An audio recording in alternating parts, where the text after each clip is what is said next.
When peace like a river attendeth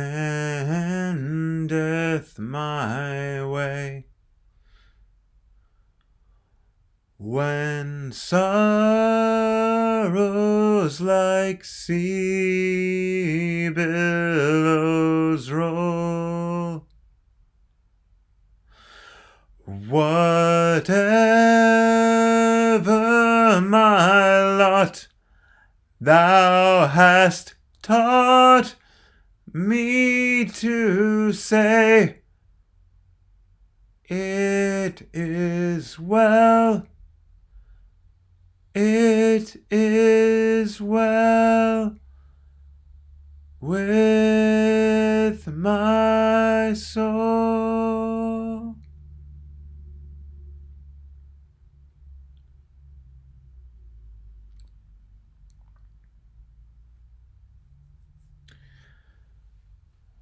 Those words were written by Horatio Spafford in 1873. And they are more powerful if you understand the context in which he wrote them. You see, 2 years after his family experienced a devastating financial loss, they were going to take a trip from the United States to England.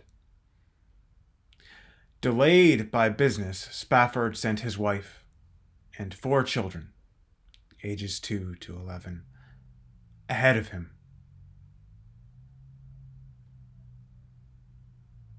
The ship sank. Of the 5, his wife alone survived. He wrote this song on the journey to meet her in England.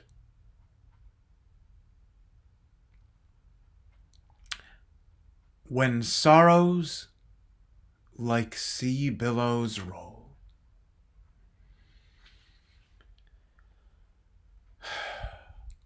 I look at this man, I look at what he endured and his response.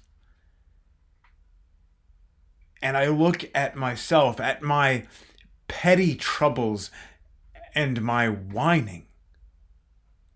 And all I can think is that if this man is a Christian, I am not worthy of that name.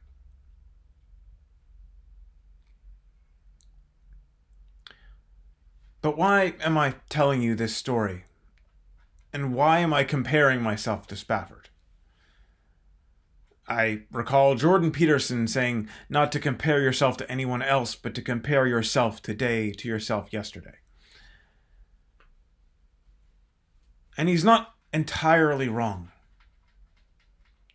It's easy to fall prey either to envy or despair by constantly comparing yourself to others.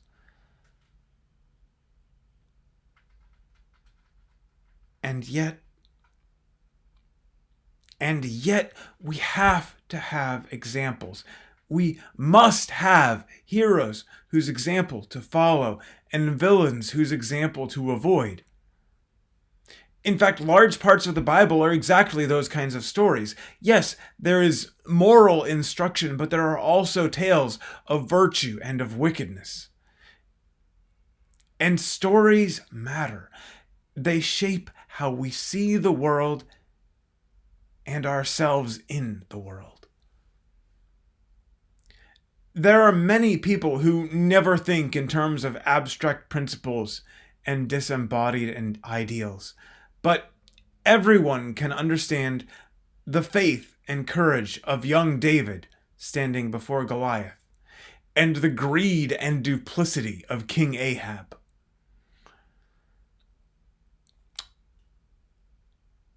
I've talked before about the need for heroes, but I've generally focused on martial virtues like courage.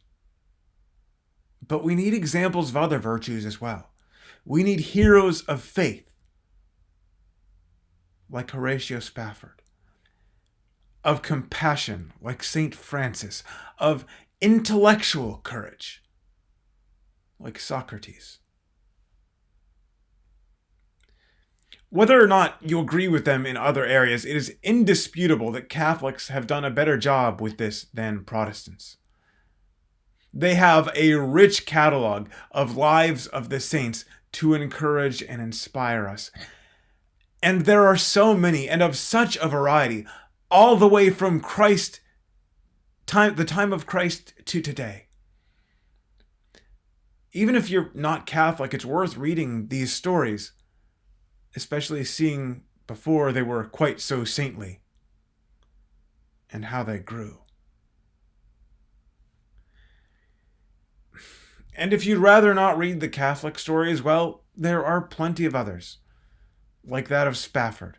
Examples of faith, of courage to stand by the truth, of sacrifice and service to the Lord and his people. And we need these. Why does a little boy decide he wants to be a baseball player or a guitarist? Because he sees these people and is blown away by their accomplishments. We as Christians need the same. That is why Paul told us in Philippians, whatever is true, whatever is noble, whatever is right, whatever is pure, whatever is lovely, whatever is admirable, if anything is excellent or praiseworthy, think about such things.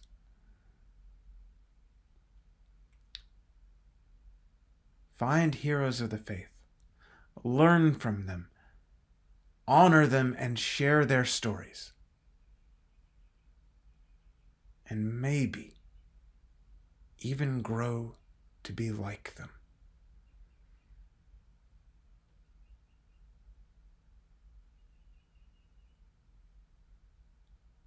God be with you.